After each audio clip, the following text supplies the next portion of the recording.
Five की बात करिए, heparin is connected with. Heparin क्या होती है भाई, ये भी क्वेश्चन खूब पूछा जाता है कि हिपैरिन क्या होती है। हिपैरिन जो होती है वो मास्ट सेल, एक मास्ट सेल होती है, लिख सकते हैं। क्वेश्चन पूछा गया है कि हिपैरिन को कहाँ से सिक्रीट होता है, तो मास्ट सेल होती है। मास्ट सेल क्या होती है, कनेक्टिव टिश्यू होती है, यहाँ पे हिपैरिन सिक्रीट होता है। और हिपैरिन का काम क्या होता है, कागुलेशन, ब्लड में जो कागुलेशन होता है ना, थक्का बनता है, उसको रोकता है। भाई ये हिपैरिन इंजेक्शन भी आते हैं ना, लगाए जाते हैं जब आप ड्यूटी करेंगे हॉस्पिटल में, तो वहाँ पे हिपैरिन इंजेक्शन, हेपरनाइज इंजेक्शन ही आता है, उसमें हिपैरिन लगी होती है वो इंजेक्शन, वहाँ पे थोड़ा सा मेडिसिन लेके पुश किया जाता है। तो ज़्यादातर हिपैरिन किया जाता है जब कोई कैथेटर लगा होता है, आईवी लाइन लगी होती है, तो वो अगर ब्लॉक कर जाती है ना, तो हिपरनाइज्ड किया जाता है, तो वहाँ पे यूज़ किया जाता है। किस लिए यूज़ किया जाता है, जो कि ब्लड क्लॉट जो हो बना हुआ है वो ब्लड क्लॉट ब्रेक हो जाए, टूट जाए, तो ये प्रिवेंशन ऑफ ब्लड क्लॉटिंग के रोकने के लिए यूज़ किया जाता है। तो 25 का कौन सा ऑप्शन आप करेक्ट लगाएंगे, 25 का ऑप्शन तो आप करेक्ट लगा ही लेंगे, बी ऑप्शन करेक्ट करिए। नेक्स्ट क्वेश्चन की तरफ मूव करिए।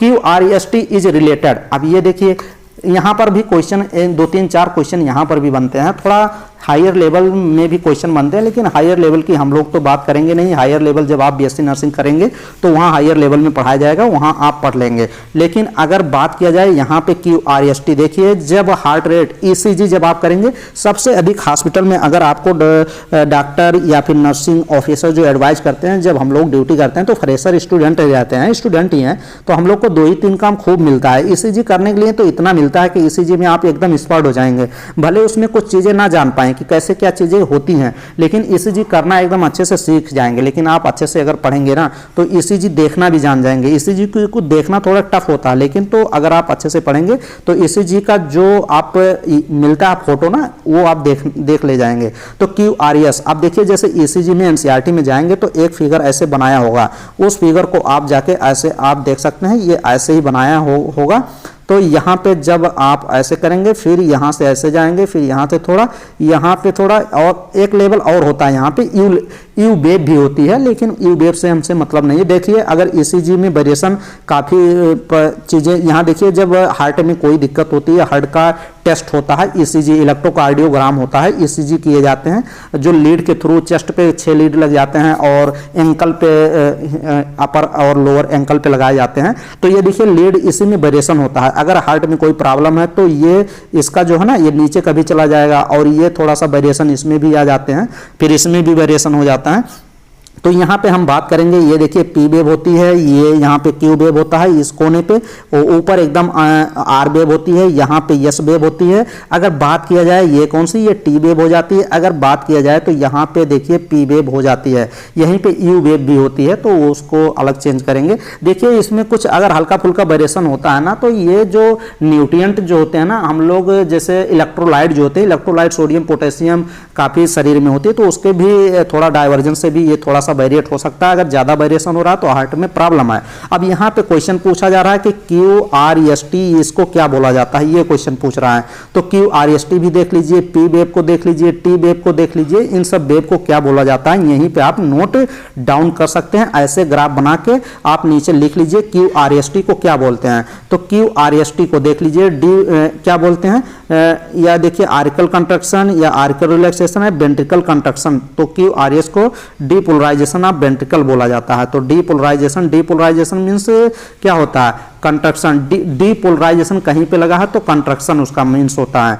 तो आप इसमें 26 का ऑप्शन कौन सा ऑप्शन आप लगाएंगे, तो यहाँ पे देखिए वेंट्रिकल कंट्रक्शन, तो ऑप्शन नंबर फर्स्ट ही करेक्ट हो जाएगा। QRST यहाँ पे दिया गया QRST, तो यहाँ पे ऐसे लिख सकते हैं। अगर P वेव की बात किया जाए तो P वेव में आप depolarisation, DEPOLARISATION depolarisation of atria, इसको लिख सकते हैं। जो एट्रिया होती है ना, आर्किल होती है, उसमें डीपोलराइजेशन होता है।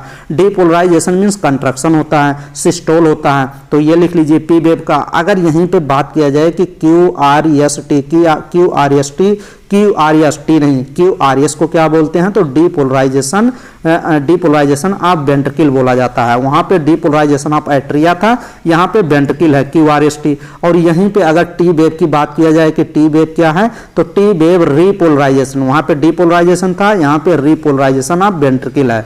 तो ये तीनों आप लिख सकते हैं और नेक्स्ट क्वेश्चन की तरफ मूव कर सकते हैं। 27 नंबर क्वेश्चन देखिए, pH of blood in artery and veins. अब ये देखिए तो क्वेश्चन क्या बोल रहा है, क्वेश्चन कर रहा है पीएच ऑफ ब्लड, जो ब्लड होती हैं आर्टरी में और वेन में जो ब्लड होती हैं उसमें पीएच बताना है।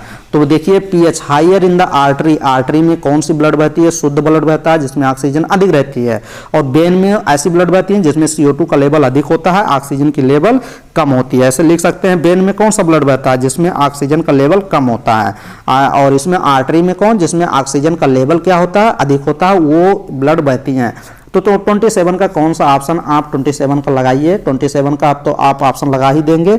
अगर देखिए यहाँ पे higher in artery and lower in vein, pH की बात किया जाए तो पीएच जो होता है आर्टरी में सबसे अधिक होती है और वेन में सबसे कम होती है। तो 27 का कौन सा ऑप्शन आप करेक्ट लगाएंगे, पीएच ब्लड जो होती है आर्टरी में जो होती है, अगर ऐसे ही आप लिख सकते हैं कि आर्टरी में जो ब्लड बहता है उसकी पीएच क्या होती है वह अधिक होती है किसकी अपेक्षा, जो वेन में जो ब्लड बहता है उसकी पीएच कम होती है।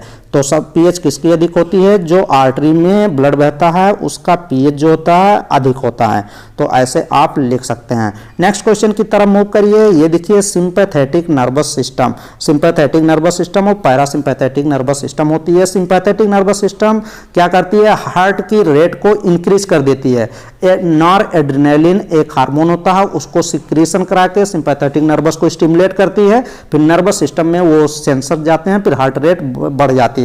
तो 20 अगर 8 की बात किया जाए तो 28 में कौन सा ऑप्शन आप करेक्ट लगाएंगे, option number increase in heart beat. देखिए सिंपैथेटिक नर्वस सिस्टम में बी ऑप्शन आपका करेक्ट हो जाएगा। नेक्स्ट क्वेश्चन की बात किया जाए, कार्बोनिक एनहाइड्रेज अकर्स इन, देखिए कार्बोनिक एनहाइड्रेज की बात कर रहा है।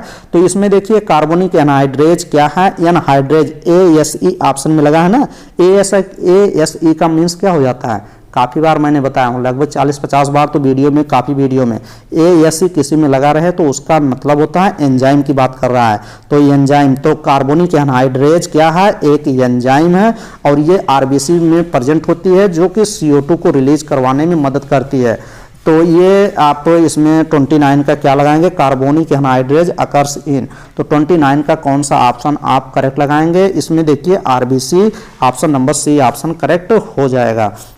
नेक्स्ट क्वेश्चन भाई देखिए यहाँ पे आर्टरी आर, अब यहाँ पे देखिए यहाँ खूब अच्छा क्वेश्चन बनता है।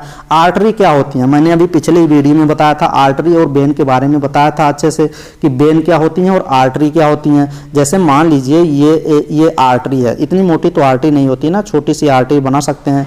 ये मान लीजिए ये आर्टरी है। अब आर्टरी में क्या होती है, आर्टरी में ये ल्यूमेन होती है तभी तो ब्लड बहेगा ना, ऐसे ब्लड चलेगा, ये आर्टरी होती हैं। तो ये आर्टरी का क्या होता है ना, आर्टरी की जो ल्यूमेन होती है, ये वाली ल्यूमेन, ये जहाँ ब्लड बहता है, ये ल्यूमेन जो होती है LUMEN, ल्यूमेन जो होती है वो क्या होती है, डिक्रीज होती है, कम होती है। लेकिन इसकी जो मोटी वाली वाल होती है ना, वाल क्या होती है, वाल थिक होती है।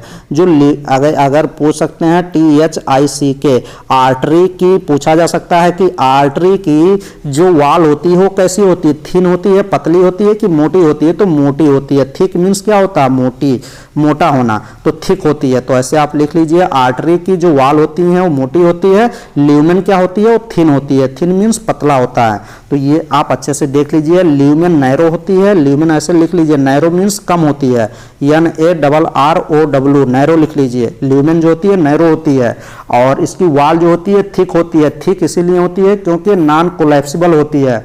और एक क्वेश्चन और पूछा जाता है यहीं, और नोट कर लीजिए कि लार्ज आर्टरी पूछा जाता है कि सबसे लार्ज आर्टरी कौन सी होती है, ये भी पूछा जाता है क्वेश्चन। लार्ज आर्टरी अगर पूछा जाएगा तो एओर्टा आप लगाएंगे, एओर्टा आप ऐसे लिख सकते हैं। लार्ज आर्टरी कौन सी होती है, एओर्टा होती है।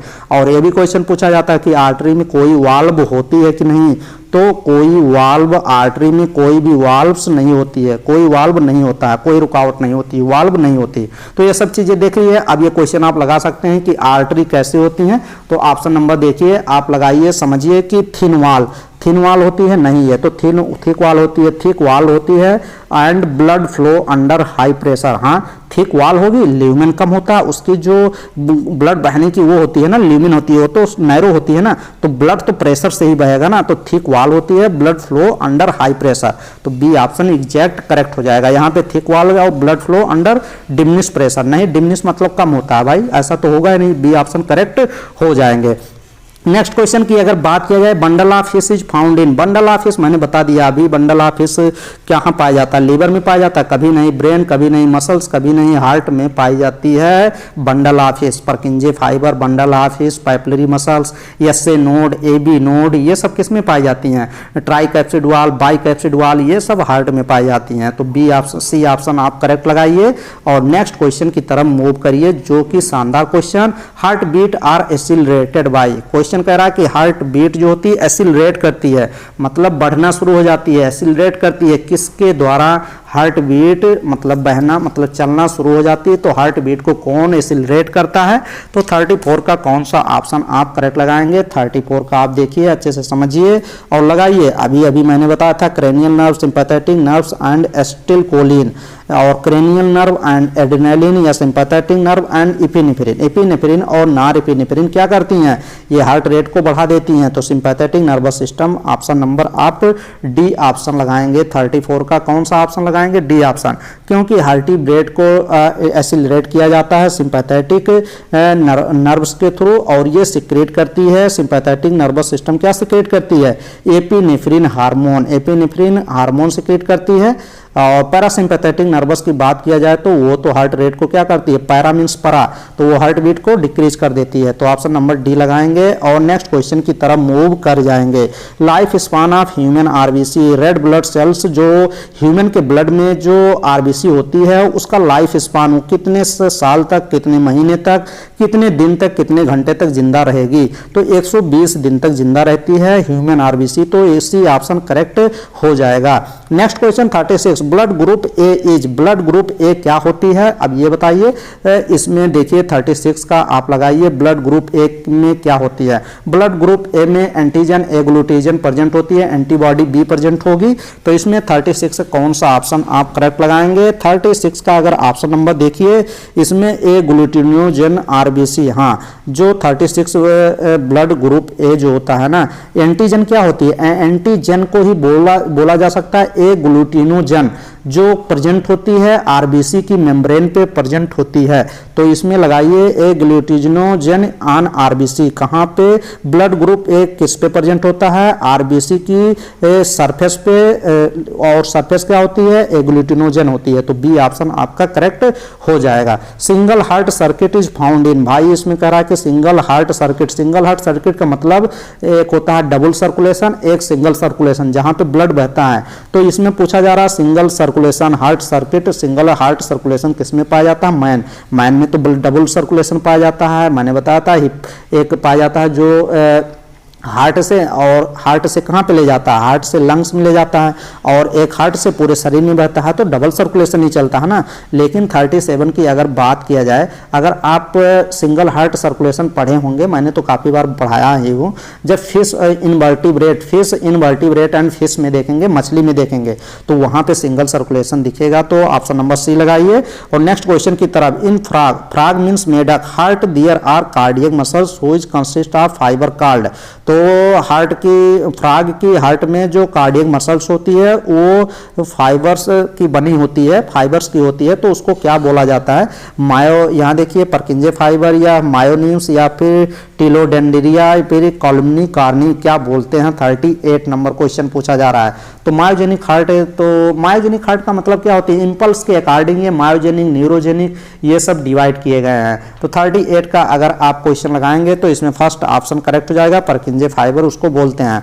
नेक्स्ट में पेस मेकर इज, देखिए पेस मेकर, पेस सेटर किसको बोलते हैं, एबी नोड को। सेकेंडरी पेस मेकर किसको बोलते हैं, एबी नोड को बोलते हैं। तो यहाँ पे तो पेस मेकर की बात किया जा रहा है ना, पेस मेकर एसए नोड होता है, अगर यहाँ पे सेकेंडरी नोड की तो एबी नोड हो जाता, सेकेंडरी नोड पूछता या फिर पेस सेटर पूछता, लेकिन यहाँ पे बात कर रहा है पेस मेकर की, तो साइनो आरिकुलर नोड को ही बोला जाता है। तो 39 का कौन सा ऑप्शन आप लगाएंगे, पेस मेकर को एक दूसरे दूसरे नाम से जाना जाता है, यस्से नोड जाना जाता है। SA node sinoauricular node बोला जाता है। SA node sino arterial node. Sino arteria क्यों बोला जाता है? क्योंकि ये हार्ट की आर्टेरिया में प्रेजेंट होती है, उसकी वॉल पे प्रेजेंट होती है, राइट आर्किल में प्रेजेंट होती है, और यही तो इंपल्स को क्या करती है, जनरेट करती है। फिर उसके बाद यस्से नोड जनरेट करती है, तभी तो वो जाके हार्ट पंप करता है ना। नेक्स्ट क्वेश्चन ये देखिए, RH factor is present in. RH factor जो होता है वो प्रेजेंट होता है किसमें? All vertebrate, all mammals, all reptiles and man rhesus monkey में केवल प्रेजेंट होता है। तो RH फैक्टर अभी मैं ऊपर ही बताया था RH फैक्टर क्या चीजें होती हैं। तो 40 नंबर आप क्वेश्चन देखिए, RH फैक्टर जो होता है एंटीजन प्रेजेंट ये कहाँ पे होता है? RBC की मेम्ब्रेन जो होती है उस पे RH फैक्टर एंटीजन के रूप में प्रेजेंट होता है। और ये रहीसस मंकी, मैन एंड रहीसस मंकी, जो रहीसस मंकी होती है उस पे प्रेजेंट होती है। RH फैक्टर को किसने डिस्कवर किया था? लैंड स्टेनर ने डिस्कवर्ड भी किया था। तो इसमें ऑप्शन नंबर आप कौन सा लगाएंगे? 40 का ऑप्शन नंबर आप डी ऑप्शन करेक्ट लगाएंगे। नेक्स्ट क्वेश्चन की तरफ, हार्ट ऑफ एलिफेंट है। देखिए अब यहाँ पे क्वेश्चन पूछ लिया कि एलिफेंट का जो हार्ट है वो न्यूरोजेनिक है, मायोजेनिक है, या बोथ A एंड B। तो A एंड B तो होगा नहीं, ऐसा नहीं है, न्यूरोजेनिक और मायोजेनिक दोनों होगा। तो 41 का देखिए, हार्ट वर्टिब्रेट की जो हार्ट होती है वो तो मायोजेनिक ही होती है। वर्टिब्रेट का इंपल्स जनरेट होता है क्योंकि फाइबर्स ऐसे नोड से जाती है। तो एलिफेंट हो गया, ह्यूमन हो गया, फ्रॉग हो गया, इन सभी में मायोजेनिक हार्ट ही होती है। तो इसमें भी मायोजेनिक हार्ट आप ऑप्शन नंबर 41 का कौन सा ऑप्शन लगाएंगे? बी ऑप्शन करेक्ट हो जाएगा। यहीं पे अगर क्वेश्चन पूछ लेता कि हार्ट मायोजेनिक किसकी किसकी होती है, तो आप यहाँ पे लिख सकते हैं कि एलिफेंट का तो दिया ही गया है, ह्यूमन भी लिख सकते हैं, ह्यूमन हो गया, या फिर फ्रॉग, मेढक हो गया। इन सभी की जो क्या होती है, हार्ट होती है, वो मायोजेनिक होती है। मायोजेनिक का मतलब क्या होता है? मैंने काफी बार इसी वीडियो में बोल दिया, क्योंकि यहाँ पे इंपल्स जनरेशन होता है। इंपल्स जनरेशन ऐसे नोड से होता है, मसल्स फाइबर्स में जाती हैं, जो कार्डियक मसल्स फाइबर होती हैं वहां पे इंपल्स का जनरेशन होता है। तो ये देखिए next question, universal blood recipient क्या होती है? जो ब्लड को रिसीव करता है, जो ब्लड को, एक ब्लड डोनर होता है, यूनिवर्सल ब्लड डोनर होता है। यहाँ पे बात किया जा रहा है कि यूनिवर्सल ब्लड रिसिपिएंट कौन सी होती है, कौन से ब्लड ग्रुप वाला होता है? तो AB ब्लड ग्रुप पर्सन वो यूनिवर्सल रिसिपिएंट होता है। तो ऑप्शन नंबर बी आप करेक्ट करेंगे। Next question, during blood clotting which of the following is use. Blood clotting में क्या यूज किया जाता है? ये भी क्वेश्चन तो मैंने अभी इसी वीडियो में बताया था। तो ये क्वेश्चन आप कमेंट बॉक्स में कमेंट करके 43 नंबर का आप सभी बता सकते हैं कि 43 में जो क्वेश्चन पूछा जा रहा है आप ये बताइए कि ड्यूरिंग ब्लड क्लॉटिंग में, ब्लड को थक्का जमने में व्हिच ऑफ द फॉलोइंग की कौन सा यूज होता है? कोबाल्ट, कैल्शियम, सोडियम या क्लोराइड। तो इन चारों ऑप्शन का जवाब आप कमेंट बॉक्स में सभी स्टूडेंट जरूर रिप्लाई करेंगे। अगर आप समझ रहे हैं, मेहनत की जा रही है, तो आप कमेंट बॉक्स में कमेंट करिए यार। आप जो कमेंट कर देंगे ना, एक बार आपके दिमाग में छप जाएगा, नहीं तो ऐसे घूमते रहेंगे, फिर घूम के फिर आएंगे CET नीट चैनल पे, फिर तैयारी करेंगे नेक्स्ट ईयर। तो जो चीजें कही जाए उतनी चीजें आप परफेक्ट करिए। Blood leaving liver and going toward heart rich in. अब ये देखिए क्वेश्चन, ये भी क्वेश्चन खूब शानदार क्वेश्चन है, इसमें समझिए क्वेश्चन, और इस क्वेश्चन को भी आपको कमेंट बॉक्स में लिखना चाहिए। लेकिन चलिए मैं इस क्वेश्चन को एकदम अच्छे से एक्सप्लेन भी कर देता हूं। देखिए क्वेश्चन क्या कह रहा है? Blood leaving liver. अगर मान लीजिए लीवर है, लीवर से क्या है, ये लीवर है, कोई लीवर है। अब लीवर क्या है? लीवर एक्रित है and going toward heart, heart की तरफ।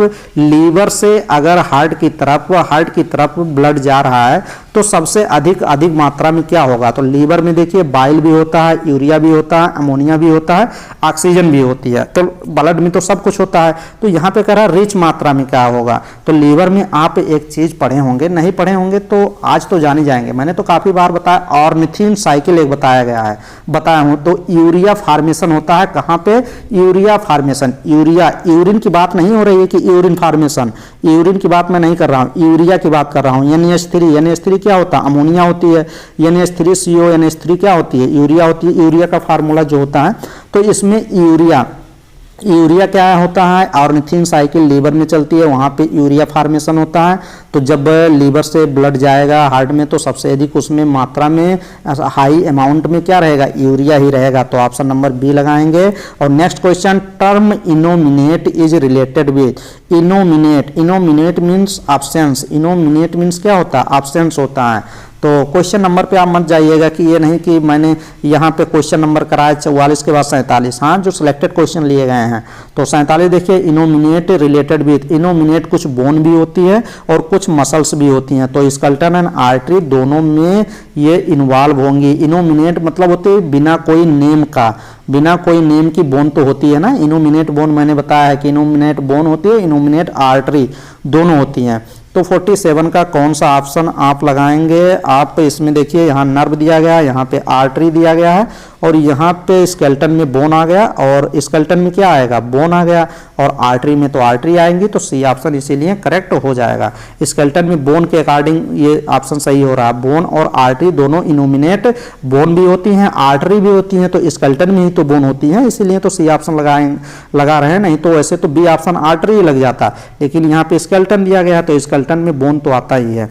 नेक्स्ट में यहाँ पे देखिए, renal portal system is present होती है किसमें? तो ये भी क्वेश्चन काफी अच्छा क्वेश्चन है। Renal portal system, renal portal system क्या होती है भाई?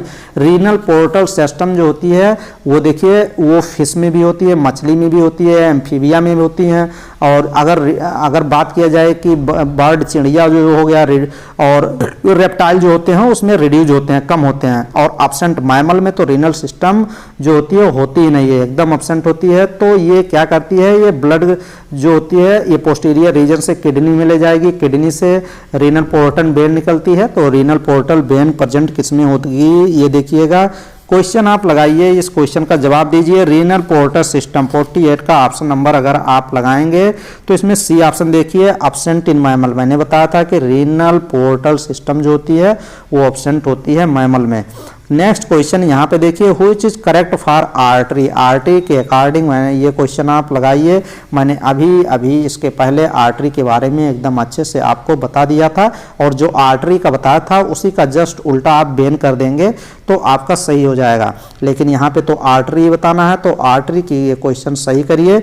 आर्टरी में जो वाल होती है वो मोटी थिक होती है, ब्लड फ्लो हाई प्रेशर, वही क्वेश्चन ही है, तो इसमें ये ऑप्शन करेक्ट हो जाएगा। Maximum surface area of circulating system is seen in, question कह रहा है कि मैक्सिमम सरफेस एरिया किसमें देखने को मिलता है, ये क्वेश्चन ये पूछा जा रहा है कि मैक्सिमम सरफेस एरिया किसमें, हार्ट में, कैपिलरी में, या फिर आर्टरी में, या फिर वेन में। तो इसमें कौन सा ऑप्शन आप करेक्ट लगाएंगे? तो अगर कैपिलरी की बात किया जाए, क्योंकि यहाँ पे माइक्रोस्कोपिक यहाँ पे होती है, तो अगर आर्टरी कौन सा ऑप्शन इसमें आप करेक्ट लगाएंगे?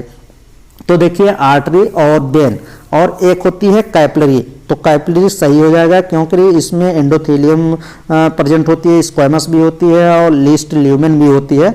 और यहीं पे कैपिलरी में क्या होता है, यहीं पे आप लिख सकते हैं कि कैपिलरी में क्या होती है, ये कैपिलरी होती है एक्सचेंज ऑफ गैस, CO2 और ऑक्सीजन का जो एक्सचेंज होता है ना, इसी कैपिलरी में तो ही होती हैं। तो ऑप्शन नंबर इसमें बी करेक्ट हो जाएगा। तो एक्सचेंज ऑक्सीजन का होता है और CO2 का, इसीलिए मैक्सिमम सरफेस एरिया कैपिलरी में होती है। तो जहाँ पे सरफेस एरिया सबसे अधिक होगा वहीं पे तो एक्सचेंज होगा, तो बी ऑप्शन करेक्ट हो जाएगा। नेक्स्ट में ये क्वेश्चन और ये लास्ट क्वेश्चन देखिए, इन फ्रॉग, मेढक का जो हार्ट होता है, there are cardiac muscles which consist of fibre called Purkinje fibre, ये क्वेश्चन तो मैंने करा ही दिया था। तो इतने क्वेश्चन में 51 क्वेश्चन डिस्कस किया, काफ़ी आपको कॉन्सेप्ट सीखने को मिला होगा। नहीं कॉन्सेप्ट आप सीखने को मिला तो इसी वीडियो को 1-2 बार और देखिए।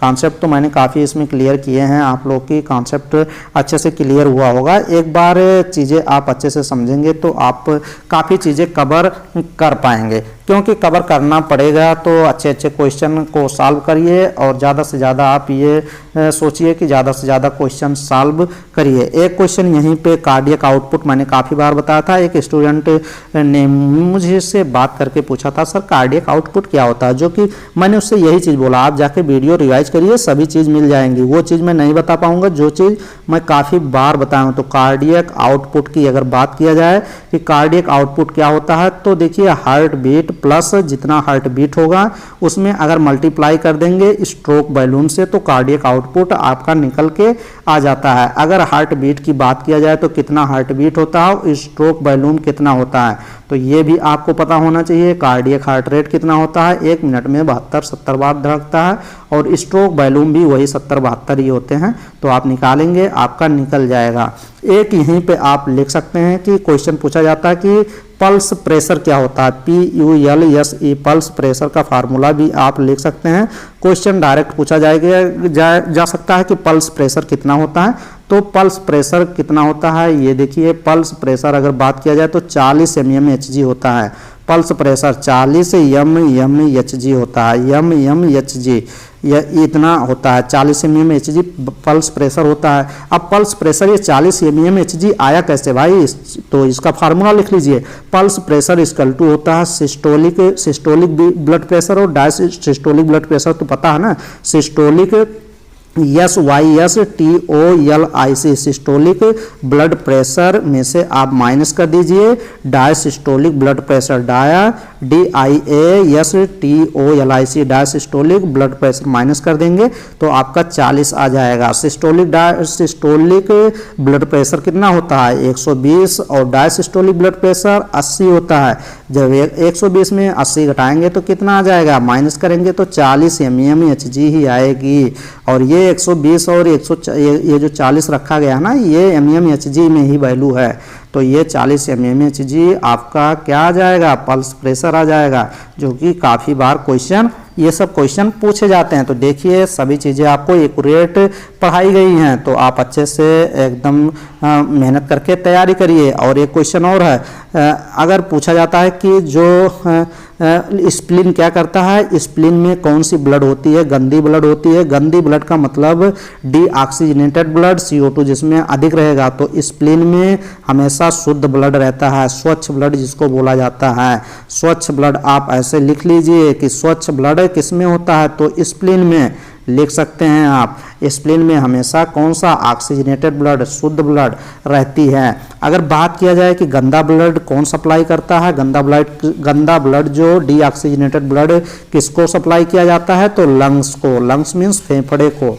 तो ये सब क्वेश्चन पूछा जाते हैं, ज़्यादा से ज़्यादा सब क्वेश्चन कवर करिए और मैक्सिमम क्वेश्चन कवर करिए। ज़्यादा से ज़्यादा क्वेश्चन जब आप लगाएंगे, छोटे छोटे क्वेश्चन सॉल्व करिए, ज़्यादा टफ क्वेश्चन सॉल्व करने की कोशिश नहीं करिए कि बहुत ज़्यादा हाई फाई क्वेश्चन सॉल्व कर रहे हैं, क्वेश्चन निकल ही नहीं रहा, डिप्रेशन में जा रहे हैं। इतना तो टफ क्वेश्चन पूछा ही नहीं जाता है नर्सिंग में, तो काहे के लिए हम सॉल्व करेंगे भाई। एक क्वेश्चन ये भी बनता है कि जब हीमोग्लोबिन, मान लीजिए हीमोग्लोबिन का काम क्या है, हीमोग्लोबिन को ऑक्सीजन और ये हीमोग्लोबिन बहुत, मतलब ये कहते नहीं है कि ये ऐसा इंसान है ना जिसको पाता है उसी से इसको प्यार हो जाता है, उसी से बाइंड कर लेता है, अपने आप को जोड़ लेता है। तो ये देखिए जो हीमोग्लोबिन है ये कार्बन मोनोऑक्साइड के साथ भी बॉन्ड करता है, बॉन्ड बना लेता है, ऑक्सीजन के साथ बॉन्ड बनाता है और कार्बन डाइऑक्साइड के साथ। तो क्वेश्चन पूछा जाता है अगर हीमोग्लोबिन कार्बन मोनोऑक्साइड के साथ जुड़ जाता है तो इस क्रिया को, इसको क्या बोला जाता है, तो कार्बोक्सी हीमोग्लोबिन बोला जाता है। ऐसे आप लिख सकते हैं CARBOXY, कार्बोक्सी HEAMO हीमोग्लोबिन बोला जाता है, GLOBIN हीमोग्लोबिन बोला जाता है इसको। तो आप लिख सकते हैं सब चीज़ें। और हाँ, एक क्वेश्चन और पूछा जाता है कि ब्लड क्या होता है भाई, ब्लड क्या होता है। मैंने पिछली वीडियो में जब ब्लड एकदम अच्छे से पढ़ाऊँ, ब्लड ऐसा पढ़ा दिया हूँ ना कि कभी आप जिंदगी में ब्लड भूलेंगे नहीं।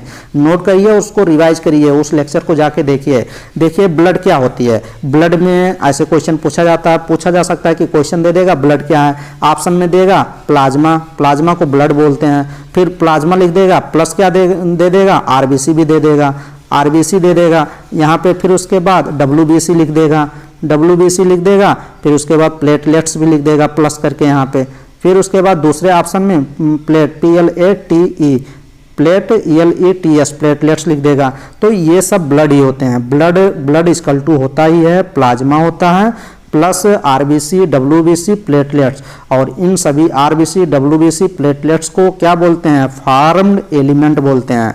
तो ये सब चीज़ें पूछी जाती हैं। एक क्वेश्चन और भी पूछता है खूब, एल्ब्यूमिन और ग्लोबुलिन जो ये ब्लड में प्रोटीन होती है उनका काम क्या होता है, एल्ब्यूमिन का और एल्ब्यूमिन। जैसे एल्ब्यूमिन आप लिख सकते हैं, एल्ब्यूमिन क्या है भाई, ये क्या होती है, ये प्रोटीन होती है। जैसे प्लाज्मा में वाटर और प्रोटीन पाई जाती है प्लाज्मा में ना, तो प्लाज्मा में जो एल्ब्यूमिन होता है, एल्ब्यूमिन क्या है, प्रोटीन है। तो एल्ब्यूमिन का काम क्या होता है, एल्ब्यूमिन्स जो होती हैं प्रोटीन होती हैं, ये स्मॉलेस्ट अमाउंट में होती हैं, अबाउंडेंट ब्लड प्रोटीन होती हैं। ये क्या करती है, ऑस्मोटिक बैलेंस को मेंटेन करती हैं। जो OSMOTIC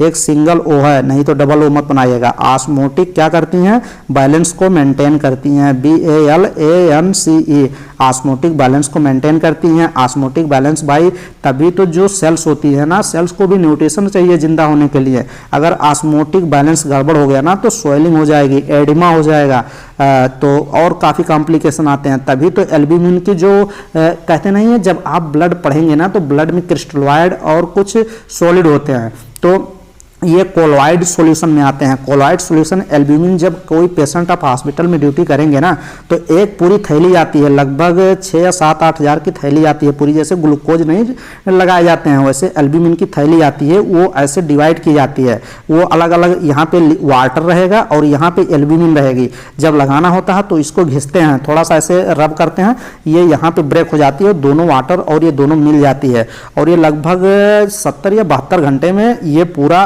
जाता, बहुत स्लो मात्रा में चढ़ाया जाता है, पेशेंट को प्रोवाइड किया जाता है। तो एल्ब्यूमिन डायरेक्ट दिए जाते हैं, ऐसा नहीं है।